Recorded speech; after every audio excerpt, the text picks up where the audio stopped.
তারিখটা ছিল 14ই অক্টোবর। মুহাররম আলীর একটা জায়গায় যাওয়ার কথা ছিল, সেই কারণে সে ট্রেন ধরবে।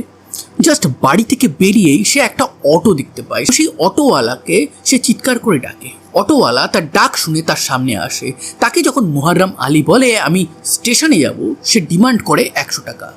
মুহাররম আলী কিছুটা অবাক হয়ে যায়। সে বলে যে আমি এখানকারই বাসিন্দা, আমি মাঝে মাঝেই স্টেশনে যাই এবং প্রত্যেকটা অটোওয়ালা ভাড়া নেয় 30 থেকে 40 টাকা, আর রাত্রেবেলা হলে একটু বেশি নেয়, কিন্তু তুমি 100 টাকা কেন চাইছো? তখন অটোওয়ালা সাইদ বলে যে আমি 100 টাকাই নেব, আপনার যদি যাওয়ার ইচ্ছা হয় তো চলুন, নাহলে আমাকে ছেড়ে দিন। এই ভাড়া নিয়েই অটোওয়ালা সাইদ এবং মুহাররম আলীর মধ্যে বেশ ঝামেলা শুরু হয়ে যায়।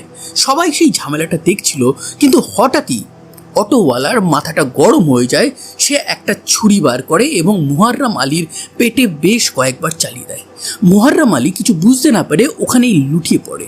সাইদ বিপদ বুঝে সে তার অটো নিয়ে পালিয়ে যায়। মুহাররম আলীকে সবাই হসপিটাল নিয়ে গেলেও ডাক্তাররা তাকে মৃত ঘোষণা করে। পুলিশ তদন্ত শুরু করে এবং এই তদন্তে একদম ক্লিয়ার কাট বেরিয়ে আসে যে অটোওয়ালা সাইদ এই ঘটনাটা ঘটিয়েছে। অনেক প্রত্যক্ষদর্শী ছিল, কিন্তু সে যেখানে মুম্বাইতে থাকতো সেখান থেকে সে অলরেডি পালিয়ে গেছিল। যারা তাকে দেখেছিল তাদের কথা অনুযায়ী তার একটা স্কেচ তৈরি হয়, তো এই স্কেচ তৈরি করেও কোনো লাভ হয়নি। সাইদকে ধরা যায়নি।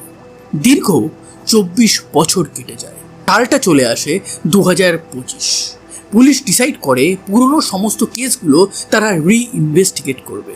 তখন তাদের নজরে এই মুহাররম আলীর কেসটা আসে।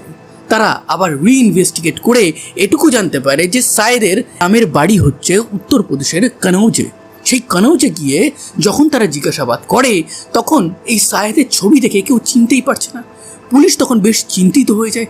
তারাও ভাবে যে হ্যাঁ, 2001 সালে সাইদ একরকম দেখতে ছিল, কিন্তু 24 বছর পর সে তো অন্যরকম দেখতে হয়ে গেছে।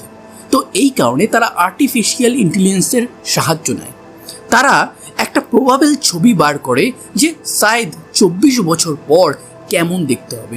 সেই ছবিটা যখন সাইদের গ্রামের বাড়িতে দেখানো হয়, তখন গ্রামের লোকরা বলে যে এই গ্রামেই তার দিদি থাকে। তার দিদিকে যখন পুলিশ অ্যাপ্রোচ করে, তখন তার দিদি বলে যে হ্যাঁ, মাঝে মাঝে আমাকে সাইদ ফোন করে। একটা ফোন নাম্বার সে পুলিশকে দিয়ে দেয় এবং পুলিশ যখন সেই নাম্বারটাকে ট্র্যাক করে, তার মাধ্যমে তারা জানতে পারে এই নাম্বারটা মহারাষ্ট্রের পালঘরের থেকে অ্যাক্টিভেট আছে। পুলিশ যখন সেখানে পৌঁছায়, তারা গিয়ে দেখতে পায় যে 24 বছর পুরনো সেই ওয়ান্টেড ক্রিমিনাল সাইদ ওইখানেই আছে। পুলিশ তাকে অ্যারেস্ট করে।